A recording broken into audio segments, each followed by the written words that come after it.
کے پاس ایک دفعہ بچپن میں سیدہ فاطمہ زہرا رضی اللہ عنہا آئیں اور کہنے لگی ابا جان مجھے ابو جہل نے تھپڑ مارا ہے، مجھے ابو جہل نے تھپڑ مارا ہے۔ نبی کریم صلی اللہ علیہ وسلم نے فرمایا کہ بیٹا ایسے کرو، جاؤ ابو سفیان کے پاس، ابو سفیان کو جا کے یہ بتاؤ کہ بھی آپ کو ابو جہل نے تھپڑ مارا ہے۔ ننھی منی فاطمہ زہرا رضی اللہ عنہا بھاگتے دوڑتے ہوئے ابو سفیان جو کہ اس وقت حالت کفر میں تھے، اسلام نہیں لائے تھے، فتح مکہ کے موقع پر اسلام لائے تھے، حضرت فاطمہ زہرا رضی اللہ عنہا بھاگتے ہوئے ابو سفیان کے پاس جاتی ہیں، کہتی ہیں کہ مجھے ابو جہل نے تھپڑ مارا ہے۔ ابو سفیان اپنی جگہ سے اٹھے، ننھی فاطمہ کا ہاتھ پکڑا اور کہا کہ بیٹا مجھے لے جاؤ ابو جہل کے پاس۔ کہاں بیٹھا ہے ابو جہل؟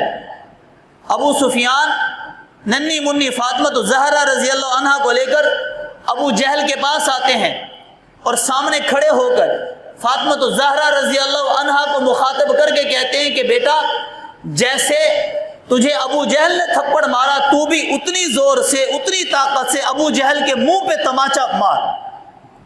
تو سیدہ فاطمہ زہرا رضی اللہ عنہ نے زور سے اپنی قوت کے ساتھ ابو جہل کے منہ پر زور سے تماچا مارا، پر ابو جہل کو جرت نہیں تھی کہ ابو سفیان کے سامنے کچھ بول سکے، خاموش رہا۔ واپسی پہ آ کر ننھی منی فاطمہ زہرا رضی اللہ عنہا نے ابا جان کو یہ واقعہ بتایا۔ ابا جان میں ابو سفیان کو لے کر گئی تھی، ابو سفیان نے مجھے بدلہ دلوایا۔ تو نبی کریم صلی اللہ علیہ وسلم نے اس موقع پر ابو سفیان کے لیے دعا کی، اور کتابوں کے اندر لکھا ہے یہ وہ دعا تھی جس کی برکت سے اللہ نے فتح مکہ کے موقع پر ابو سفیان کو اسلام کی دولت سے نوازا۔ یہ وہ دعا تھی جس کا سبب سیدہ فاطمہ زہرا رضی اللہ عنہا بنی تھی۔ یہ سیدہ فاطمہ زہرا رضی اللہ عنہا کو اپنے والد سے اتنا پیار، فقر و فاقہ ہونے کے باوجود علی المرتضیٰ رضی اللہ عنہ اپنے حصے کی روٹی کھا رہے ہیں، حسن رضی اللہ عنہ اپنے حصے کی روٹی کھا رہے ہیں، ایک ایک روٹی سب کے حصے کے اندر آئی، فاطمہ زہرا رضی اللہ عنہ کے حصے میں روٹی آئی، کھائی ہے، آدھی روٹی کھائی، پھر فوراً خیال آیا کہ جس طرح فقر و فاقہ ہمارے اوپر مسلط ہوتا ہے ویسے میرے ابا جان پر بھی ہر وقت فقر و فاقہ مسلط ہوتا ہے۔ میں فاطمہ تو روٹی کھا رہی ہوں، پتہ نہیں میرے ابا کو روٹی نصیب ہوئی ہے یا نہیں ہوئی۔ آدھی روٹی کھائی، آدھی چھوڑ دی، اور پھر نبی کریم صلی اللہ علیہ وسلم کے پاس اپنے پلو میں باندھ کر نبی کریم صلی اللہ علیہ وسلم کے پاس آتی ہیں، کہتی ہیں کہ ابا جان میں آپ کے لیے روٹی لائی ہوں، مجھے معلوم تھا کہ جس طرح فقر و فاقہ ہمارے اوپر ہے ویسے فقر و فاقہ آپ کے اوپر بھی ہوگا۔ تو نبی کریم صلی اللہ علیہ وسلم کو نبی کریم صلی اللہ علیہ وسلم نے فرمایا بیٹا چند دنوں سے ہمارے گھر میں بھی فقر و فاقہ ہے، اتنے دن گزر گئے میرے پیٹ میں کھانے کے لیے کوئی لقمہ تک نہیں گیا، اور وہ روٹی گئی جو فاطمہ زہرا رضی اللہ عنہا اپنے ابا کے لیے لے کر آئی تھی۔ اور اتنا فقر و فاقہ ہونے کے باوجود پھر بھی ہاتھ ایسا فراغ تھا کہ اگر دروازے پہ کوئی سائل آ جاتا تو اسے واپس خالی نہیں بھیجتے تھے۔ ایک دفعہ افطار کا وقت تھا، ایک ایک روٹی آئی تھی سب کے سامنے، سب کو روزہ تھا، باندھی بھی تھی۔ حضرت فضہ رضی اللہ عنہا ان کا نام ہے، ان کو بھی روزہ تھا، علی المرتضیٰ کو بھی روزہ تھا۔ افطار کا وقت ہے، افطار کے لیے ایک ایک روٹی رکھی ہوئی ہے، دسترخوان بچھا ہوا ہے، اتنے میں ایک سائل آیا، اللہ کے نام کا سوال کیا۔ حضرت فاطمہ زہرا رضی اللہ عنہا نے اپنے حصے کی روٹی دے دی، علی المرتضیٰ رضی اللہ عنہ نے اس سائل کو اپنے حصے کی روٹی دے دی۔ حسن و حسین نے جب دیکھا کہ ابا اماں نے اپنے حصے کی روٹی سائل کو دے دی تو وہ کیسے اس نے کس سے پیچھے رہ سکتے تھے، انہوں نے بھی اپنے حصے کی روٹی دے دی۔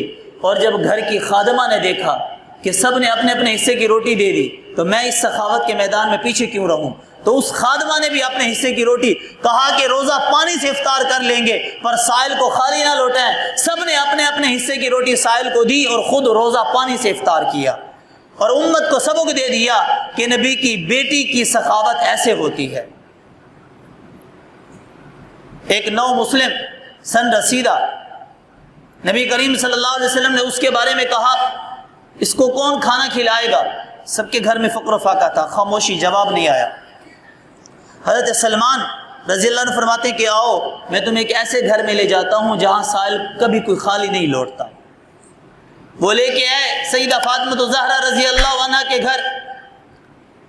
تو سیدہ فاطمہ الزہرا رضی اللہ عنہ فرمایا کہ فقر و فاقہ جیسے تمام صحابہ کے گھر ہے، میرے ابا کے گھر ہے، میرے گھر میں فقر و فاقہ ہے، لیکن خالی نہ جاؤ، میں اپنے ابا کے مہمان کو خالی نہیں لوٹانا چاہتی، یہ اسلام کا مہمان ہے، میرے ابا کا مہمان ہے اور سائل ہے، میں خالی نہیں لوٹاؤں گی۔ ایسا کرو کہ یہ میری چادر ہے، یہ شمعون یہودی کے پاس لے جاؤ، گروی رکھ دو، رہن کے طور پر گروی رکھ دو، اور اسے بولو کہ بھی جو کا آٹا دے دے، اور جب ہم جو کے آٹے کی قیمت ادا کر دیں گے تو اپنی چادر واپس لے لیں گے۔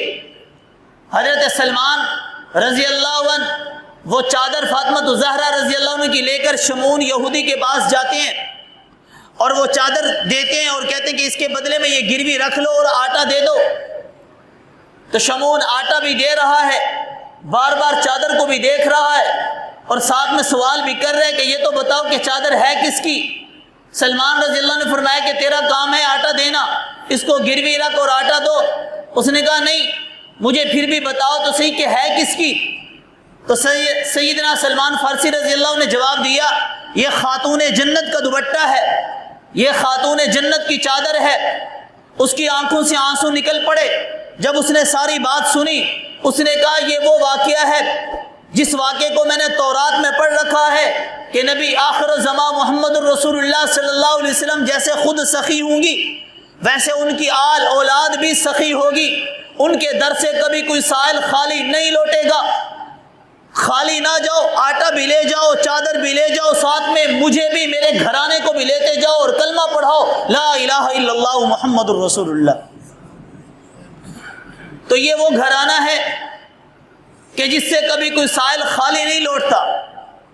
ایک دفعہ